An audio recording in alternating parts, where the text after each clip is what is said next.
গতকাল এক বিবৃতিতে জামায়াত ইসলামের আমির একটি আহ্বান জানিয়েছেন। তিনি মতিউর রহমান নিজামীর আদর্শ ও অসমাপ্ত কাজ বাস্তবায়ন এবং বাংলাদেশকে একটি ইসলামী কল্যাণ রাষ্ট্র হিসেবে প্রতিষ্ঠার লক্ষ্যে জামায়াত ইসলামের আন্দোলনে শরিক হওয়ার জন্য দেশবাসীর প্রতি উদাত্ত আহ্বান জানিয়েছেন। এটা গণপ্রজাতন্ত্রী বাংলাদেশ, আর আমিরের এই আহ্বান ইসলামী কল্যাণ রাষ্ট্র। এই যদি হয় জামায়াতের লক্ষ্য, তাদের সাথে জোটে থেকে এনসিপির লক্ষ্য কী?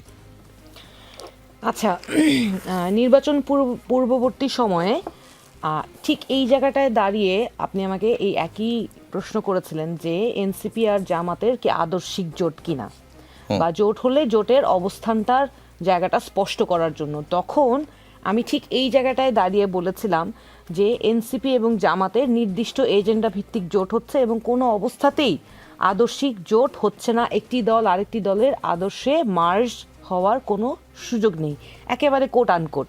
আচ্ছা, তো জামাতে ইসলাম তখন নির্বাচনের আগে যেটা বলেছিলেন যে তারা একটা কল্যাণ ভিত্তিক রাষ্ট্র করতে চায়, তাদের সাথে আমাদের যে এজেন্ডাগুলো নিয়ে নির্বাচনী ঐক্য হয়েছিল, সেই নির্বাচনী ঐক্যের মূল এজেন্ডা ছিল হচ্ছে রাষ্ট্র সংস্কার এবং রাষ্ট্রীয় বিভিন্ন প্রতিষ্ঠান এবং সাংবিধানিক যে সংস্কারের জন্য এই এখন বাংলাদেশে যে প্রয়োজনীয়তা দাঁড়িয়েছে সেইটাকে মেইন এজেন্ডা রেখে এই জোটটা গঠিত হয়। এখানে উনাদের সাথে আমাদের মতাদর্শের জায়গা থেকে কোনো মিল নেই। যেমন উনারা তো একটা থিওক্রেটিক দল বা ধরেন একটা ধর্মভিত্তিক রাজনৈতিক দল, কিন্তু আপনি যদি এনসিপির দিকে তাকান, এনসিপি কিন্তু না সেকুলার না থিওক্রেটিক দল। এনসিপি একটা মধ্যপন্থী, একটা ইনসাফ ভিত্তিক দল।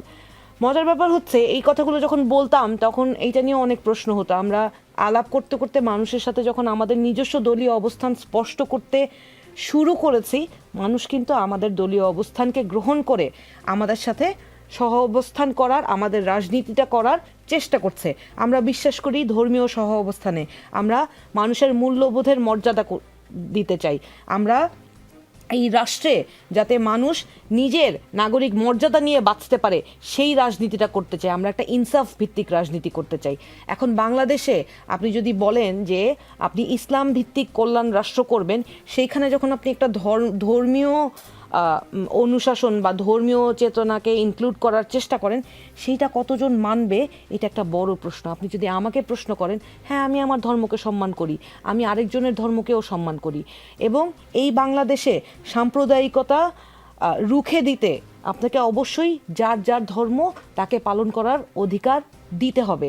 এবং একই সাথে বাংলাদেশে একটা কালচার দেখতে পাই, সেটা হচ্ছে ইসলামোফোবিয়া। ইসলাম শব্দটা বললেই মানুষের মধ্যে একটা ফোবিয়া কাজ করে যে না জানি আমি আফগানিস্তান তালেবান হয়ে যাচ্ছি। এই কনসেপ্ট থেকে বেরোয় আসতে হবে। আমাদের এই ধরনের ধর্মকে সামনে রেখে রাজনীতি করাটাও যেমন আমি সমর্থন করি না 100%, আবার একই সাথে ধর্মকে সামনে রেখে ধর্মের প্রতি ভীতি তৈরি করা সেইটাকেও সমর্থন করি না। আমার অবস্থান স্পষ্ট, আমি কোনো সাম্প্রদায়িকতা চাই না। এই রাষ্ট্রে যে কোনো নাগরিক সে ধর্ম পালন করুক অথবা নাস্তিকও হোক, তার সেই নাগরিক অধিকার আছে, তাকে নাগরিক হিসেবে সম্মান দিতে হবে, স্পষ্ট কথা। এটাই এনসিপির অবস্থান। আচ্ছা, একই সাথে আপনি যদি দেখেন পজিটিভ নেগেটিভ দিকগুলো যদি আমি বলি, ওনারা ওনাদের রাজনৈতিক অবস্থান যদি নির্বাচনের আগে স্পষ্ট করতেন যে ওনারা ধর্মীয় রাজনীতিটাই করতে চান, তাহলে হয়তো ভালো হতো। কিন্তু আমাদের জায়গা আর ওনাদের জায়গা কিন্তু একেবারে ভিন্ন, সেইটা নিশ্চয়ই আমি একেবারে ভিন্ন বলছেন। এবার যদি আবারও সেই কোর্টে ফিরে যাই, মতিউর রহমান নিজামীর আদর্শ অসমাপ্ত কাজ বাস্তবায়ন এবং বাংলাদেশকে একটি ইসলামী কল্যাণ রাষ্ট্র হিসেবে প্রতিষ্ঠা। মতিউর রহমান নিজামী সাহেবের ছেলে এখন আপনাদের দলে এনসিপিতে যোগ দিয়েছে, এখন তিনিও কি এনসিপিতে যে এই কাজটা যদি করে? দেখেন, ধরেন আমি ওনাকে আগে খুব বেশি ফলো করিনি, বাট আমার নলেজ ওনার ব্যাপারে যতটুকু বলে সেটা হচ্ছে উনি কিন্তু জামাত ইসলামের রাজনীতির বিপক্ষে আগে থেকেই বয়ান দিচ্ছেন। এমন না যে উনি হঠাৎ করে জামাত ইসলামের রাজনীতি থেকে এনসিপির রাজনীতিটা করতে এসেছেন। উনি জামাতের একজন নেতার সন্তান হওয়া সত্ত্বেও উনি কিন্তু জামাতের রাজনীতিটাকে পছন্দ করতেন না এবং তাকে উনি সমালোচনা করতেন।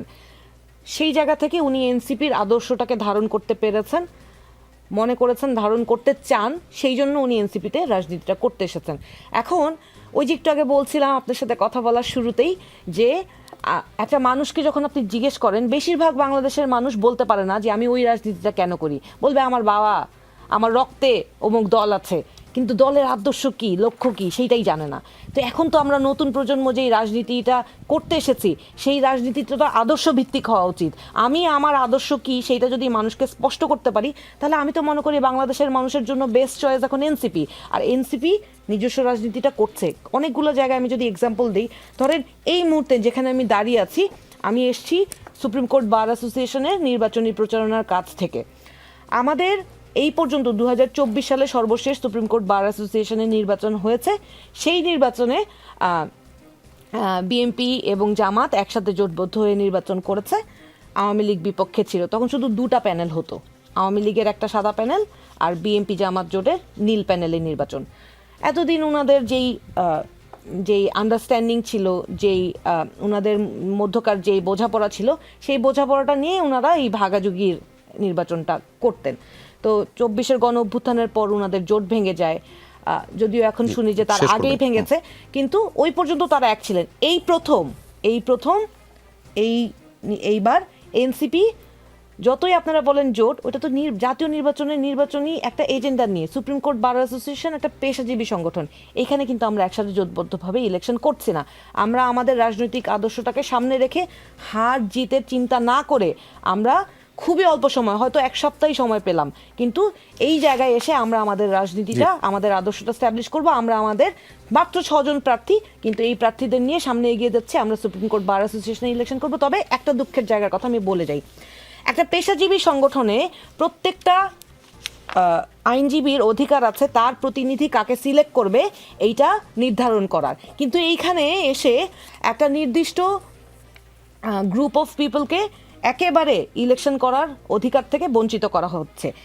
এখন তাদেরকে, আমার যে কথাটা আমি বারবার বলি, যে ধরেন আওয়ামী লীগের সুবিধাভোগী এবং আওয়ামী লীগের সাথে সরাসরি সম্পৃক্ত, অন্যায়ের সাথে সম্পৃক্ত যারা ছিল, তাদেরকে আপনি আইনের আওতায় এনে বিচার করেন, কিন্তু যারা অন্যায়ের সাথে সম্পৃক্ত না, তাদেরকে আপনি ঢালাওভাবে নাগরিক অধিকার বা তাদের পেশাজীবী সংগঠনে তাদের যে অধিকার, সেই অধিকার থেকে বঞ্চিত করাটা, এইটা কোনো গণতান্ত্রিক প্রক্রিয়া হতে পারে না।